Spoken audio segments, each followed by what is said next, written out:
Over the past century, the United States of America has been a global powerhouse, leading in innovation and dominating the world economy. But with recent shifts in the market, some big investors are starting to question if their confidence in the United States is well placed. In this video, we'll dive into why some of the top investors are starting to doubt America's position at the top and what it could mean for the future of our economy. To understand this, we need to get some context. To start with, the stock market and the economy are different, but it's normal for people to worry when one goes down since it can affect the other. Global stock markets hold trillions of dollars of investments and represent companies employing billions of people. And when these companies struggle, not only can people lose money, but many jobs could also be at risk. Job losses could then lead to less spending, which would further harm these companies, creating a destructive cycle. Simply put, the economy's health affects the companies listed on stock exchanges worldwide. We usually measure economic performance using GDP, which reflects an economy's total output. When output goes down, it shows that industries aren't doing well. This is a common issue in advanced economies where companies overwhelmingly represent various industries. Given all that, it's kind of puzzling when economists argue that these factors all lack a strong correlation. This idea becomes even more important when big investors publicly invest based on their predictions about the future economy. These folks didn't make their wealth by being wrong, so maybe the connection between the economy and these markets is real after all. If that's the case, it's even more interesting that more and more influential investors are betting against the U.S. economy. After all, by most metrics, the U.S. is experiencing an intense period of growth after the peak of the pandemic. During the height of the pandemic, the situation was markedly different in different economies. In the U.S., which hosts the world's largest economy and stock markets, economic indicators were unfavorable. Supply chains were in disarray. Inflation emerged as a major concern, and unemployment remained high. Surprisingly, stock markets worldwide were reaching record highs. Then, as shelves were restocked, inflation stabilized, and unemployment decreased, the S&P 500 plummeted by 20%, with smaller company indexes faring even worse. Under extreme circumstances, such as what we've seen during the pandemic, it's logical for the stock market and the economy to move together. But on a typical day, various forces push these data points in opposite directions. For instance, high consumer debt may benefit companies selling consumer goods or providing credit, yet it hampers economic growth in the short to medium term. Adding to the complexity, there does seem to be a connection between the stock market and the economy in the long term, which makes sense. Companies are the main drivers of economic output, seeing that they overwhelmingly represent different industries, and their values can only increase over time by boosting output. Expanding the size of the economy is a byproduct of this relationship. Likewise, companies can only grow if they have customers to buy their goods and services. Therefore, an economy that's shrinking or stagnant will likely lead to a stagnant stock market unless the market players can expand their operations internationally. Look at Japan, for instance. Even though it's the world's third largest economy and has tons of globally known companies, its economy has been stagnant for over 30 years. And this stagnation is reflected in their stock market. On the flip side, the USA has seen some major growth during the same period. And the public companies in the stock markets have also shown some pretty significant expansions. You know, the US stock market is an outlier, especially when you compare it to other advanced Western economies. It's pretty crazy that the value of Apple, which is just one US company, is more than the combined value of all the companies listed on every stock exchange in Australia. And Australia's economy isn't a small one, not to mention it's known for being super business friendly. So, when people talk about major investors doubting the dominance of the US economy, what exactly does that mean? Truth is, it can be interpreted in many ways, and some of them might even contradict each other. Speculators frequently make guesses about the future of the economy. Their accuracy leads to profits, while their inaccuracies result in losses.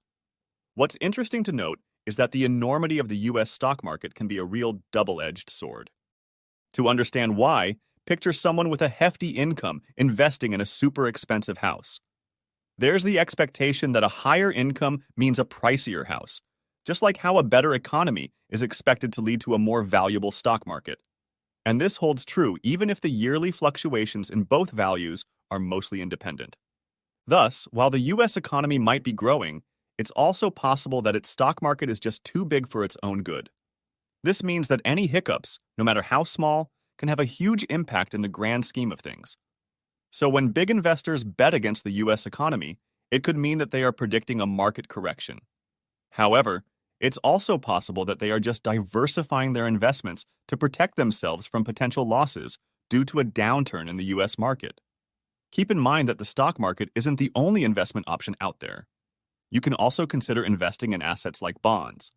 Basically, bonds are like loans, and their value depends on the loan amount, interest rate, and repayment risk. Both companies and governments use bonds to raise funds, kind of like an alternative to selling shares or getting bank loans. Government bonds are usually seen as safer than corporate bonds. This is especially true in advanced economies, where bonds are issued in the government's own currency. This is because when in a pinch, the government could potentially pay off those bonds by just printing more money. Now, if an investor thinks the economy is headed for a downturn, they might choose to sell short-term bonds and buy long-term ones. In times of economic downturn, there's a decrease in investment and spending caused by declining confidence and job losses. The central bank usually lowers interest rates to boost spending. This makes borrowing cheaper, freeing up more money for spending and investment, which are crucial for economic growth. At the same time, saving becomes less attractive, so people tend to spend or invest their money more actively. By the way, we're on a mission to inspire people like yourself to make generational wealth, so make sure to subscribe if that sounds like you. Now, those measures should really help counteract the effects of an economic downturn. This means the economy can bounce back more quickly compared to just letting it crash without any intervention. Simultaneously, individuals earning income from interest-bearing assets will experience losses due to the reduced interest rates. One solution is to invest in long-term bonds with interest rates established before the rate cuts. If an existing bond pays a 5% rate and new bonds are issued at a 2% rate due to lowered interest rates, the value of the old bond will increase because it yields a higher return. Imagine if both bonds were loans for $1,000 each. With those rates, the original bond would give you $50 every year, while the new bond would only give you $20. Now let's say you aren't happy with the $20 return. Then you offer $2,000 to buy the bond with an original rate of $50 per year. Overall, you'd be getting an effective interest rate of 2.5%, which is still better than what you could get by purchasing a new bond. In the end, the seller of the old bond got back their investment and earned a $1,000 profit in a short period, while you achieved a slightly better overall return. Bond pricing is actually more complex than this example. Our example assumes that bonds never expire, but the same basic principles apply in reality. Those betting against the economy can profit by purchasing bonds at a higher interest rate before they anticipate a drop in rates and then sell them to profit if rates do indeed drop. Now, an inverted yield curve occurs when long-term bonds hold more value than short-term bonds. Economists and commentators get really worried when this happens because it basically shows that people are using their money to say they expect the future economy to be worse than the current one. The yield curve is currently inverted because everyone's expecting interest rates to drop. Rates were hiked up a lot to fight inflation, but now they're headed back down. So it's more about things getting back to normal, rather than just a quick fix to help the economy. One concerning trend is that the historically high ratio of company value to economic output in the US is now being pushed to an extreme. Throughout history, the total value of all public companies in the US has usually been around 80% of GDP. Right now, that number has more than doubled, and it's getting close to the previous all-time high, which happened during the peak of the pandemic. Those two things may not seem connected at first, but in the long run, economic growth will be crucial. The valuation of these companies will have to decrease, or else this inflated valuation will just become the new normal. Of course, an economist isn't really the best person to make this prediction. Who can really foresee the future of the economy with absolute certainty, right? Even John Maynard Keynes, who's one of the most renowned and influential economists ever, had a hard time predicting economic cycles. And even if he could do it accurately, the correlation with investment markets would be pretty shaky at best.